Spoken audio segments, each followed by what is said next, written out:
Yeah, I'm going to share a little bit with you about how I started the Forgiveness Project. I'm going to focus on the work we do in prisons, and then I'm going to invite Jason to share his own story and what he does with us in the prisons.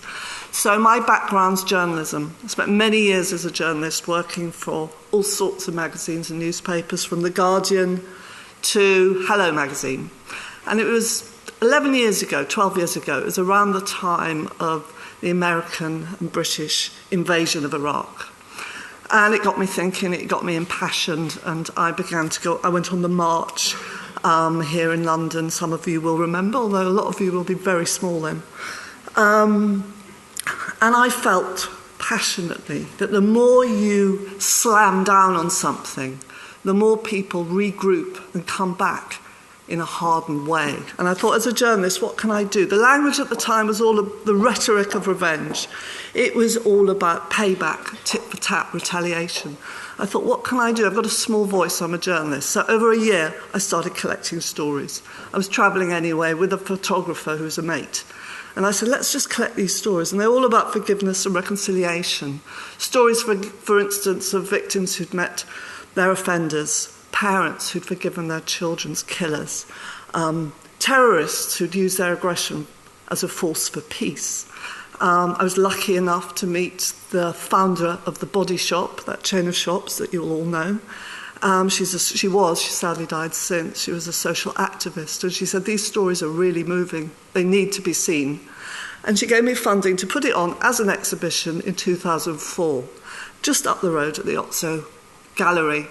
And we call the exhibition, that's an image of it, the F word, because by then I'd realised forgiveness was this incredibly contentious, difficult, complex, risky word. It was also transformative. But it inspired people and it affronted people in equal measure. It was a fascinating subject. Everyone had an opinion about it. Everyone had a definition of it. And it was always different. And basically that's what led to me founding the Forgiveness Project, because the subject wouldn't let me alone. I thought my life would go back to journalism, but there was so much interest from so many people, and this was a very bleak time, and these were narratives of hope. So that's basically how I started the Forgiveness Project. The subject wouldn't leave me alone, and it hasn't for the last 10 years. And one of the things we do is we run a programme called Restore, which is a prison programme, and actually in the community, we work with probation as well. And it comes under the restorative justice, victim empathy umbrella. And it essentially encourages offenders to explore concepts of forgiveness in a framework that fosters greater accountability and greater responsibility. And it also recognises that all offenders, almost all offenders, have their own history of violence and abuse. And I think critical to this programme is that it is co-facilitated, it's delivered, it's run by both an ex-offender and a victim of crime or violence together, who come into the prisons or in the communities and who deliver this programme. At the root of everything is storytelling. We've heard a bit about that earlier. The victim facilitator will share his or her story. The ex-offender will share his story and give a vision of what these participants, the prisoners, might become in the future. And then all the participants, all the offenders, prisoners, if we're in a prison, will then share their story. I firmly believe that fixed perspectives, hardened attitudes, really shift when we hear the stories of others. So that is the root of everything we do at the Forgiveness Project. We have a website that gets 500 visitors a day. We do work in schools, we put on events. But the prison work, particularly I see it's very raw when you go into prisons. People are very open, much more than you would think. So one of my favourite definitions in a way of empathy comes from To Kill a Mockingbird, which I'm sure many of you will have read. You never really understand a person until you consider things from his point of view, until you climb inside of his skin and walk around in it. This idea of walking in someone else's shoes, no matter how difficult those shoes may be. One of the things that we do in the programme is to get people to share their stories through drawing their life maps with images and words. And that's, in a way, a technique for people to stand up. Often they've never shared anything with anybody, let alone stood up and shared it. And here's an example. So this guy was particularly good at drawing, I have to say, which is why I'm using it now.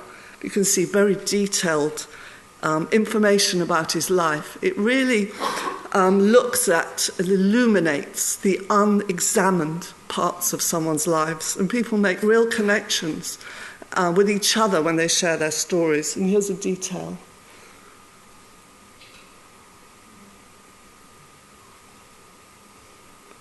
And this is how this guy wanted to be in the future. These were his vision and his dreams.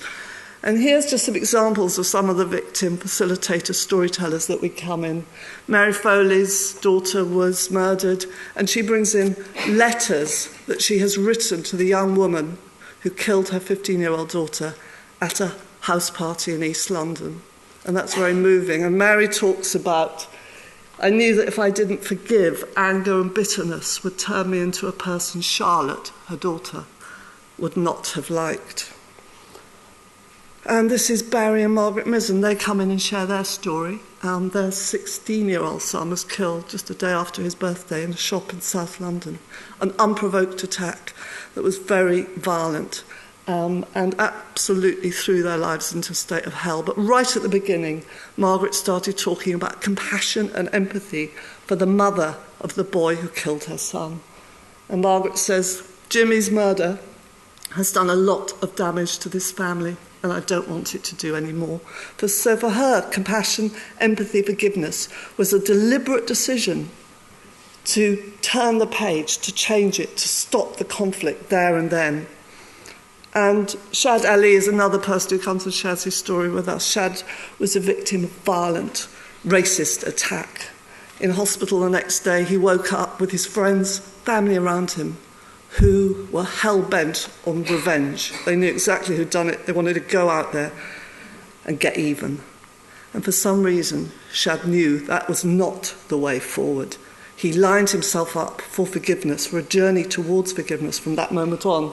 And he says, forgiveness came from wondering how on earth someone could inflict that kind of pain on another human being without feeling anything. He wanted to understand. Self-forgiveness, self-compassion comes into this work. Of course it does with offenders.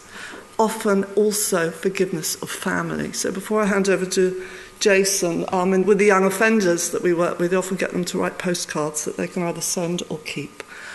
So this was one that I rather liked. Now Jason's worked with us for some years, so I thought rather than me going on now, actually it would be much better to hear from Jason. So thanks very much. Okay, good morning everybody. I'm also a journalist, so I've worked as a freelancer for the BBC. I've also worked for radio stations in Manchester and London. My background, I mean, this has been a really good, crucial day today, I think, talking about empathy. My background is I'm born in New Cross. I don't know if anyone knows New Cross Gate, South East London. Very notorious. Our local football team is Millwall, one of the best teams in the world. And basically, I grew up in an area where it was actually, most of my friends never had their fathers around, okay? My mother is something called a manic depressive, so there was a lot of mental health problems, and it still happens in that area as well. I never remember anyone working, no adult around me had a job, yeah? Everybody was kind of like partying, there was a lot of drugs around, a lot of alcohol, and this is how we grew up in New Cross, yeah? And every single person around me was growing up exactly like how I was growing up, okay? It was very rare to have a two-parent family in New Cross. So consequently, I entered the life of crime very early on, and I first committed my first crime when I was 11. I first got arrested when I was 13, and then at 15, I was at the Old Bailey. Now, at the time, I'd already worked my way all through the youth courts in South East London. I thought the Old Bailey was just another court. Yeah, I didn't realise how severe, when you have to be a very serious criminal to be at the Old Bailey at 15. So when I was 16, I was sent to prison. I came out, and prison didn't do anything for me. It kind of made me more convinced to be more of a criminal. I spent about 6 years in and out of prison. So whenever I was out of prison, I would just go back to New Cross, do exactly the same sort of lifestyle. that everybody else was leading. And I'll go to prison, come out and do exactly the same thing. And on one of my last times I was in prison, I was on an education course. And I'll never forget this woman. Her name was Ruth, and she was like a teacher. She was from Peru, so she didn't understand about Southeast London. She didn't understand about this gangster mentality. She didn't understand about any of this stuff, right? And she saw me as a person, and she was like, I'll never forget, she always said to me, what are you doing here? Like, you could actually read and write. What on earth are you doing here? Right? She really saw me as a person. That was the first time I actually felt someone had empathy for me, yeah? And I'll never forget the time sitting down in front of probation officers, and they're saying to me, Jason, do you not have empathy for your victims? Are you not sorry for what you've done to people? And I wouldn't really understand the language they were using because no one had showed me empathy before this point, yeah?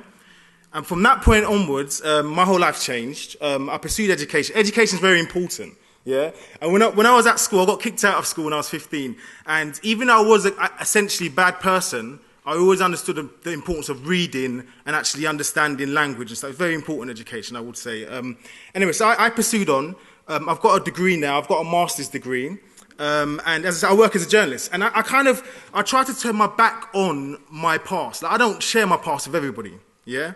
I'm in the world and I go into certain places that if they knew my background, I wouldn't be allowed in the place, I'll be honest, yeah? So, but what that done for me was it made me kind of want to kind of hide my past and run away from it. And then I met Marina at actually another event in Westminster, right? So I got to learn about the Forgiveness Project. And I think what was really struck a chord with me was that it's all about trying to connect with people and make them understand that we are all human beings, yeah? So when I go into prisons, I always go into a prison, I look at the guys, and it's always bizarre. Like on the first day, you see all these hardened criminals come in. They've got all of this anxiety. They're very kind of like, what on earth are these people doing here? Who are these people? Where are they from? Yeah? And then it only takes 3 days for us to share our stories, for them to share their stories. At the end of the 3 days, you see everybody kind of like really opened up. Yeah? Really together, really connected. And one of the things, as I said, I don't do the prison work as often as I probably should do, maybe, right? But every time I go into a prison, I'm always surprised by the shifts that people make. And I'll give you one quick example. I was in Park, which is in South Wales, in Bridgend.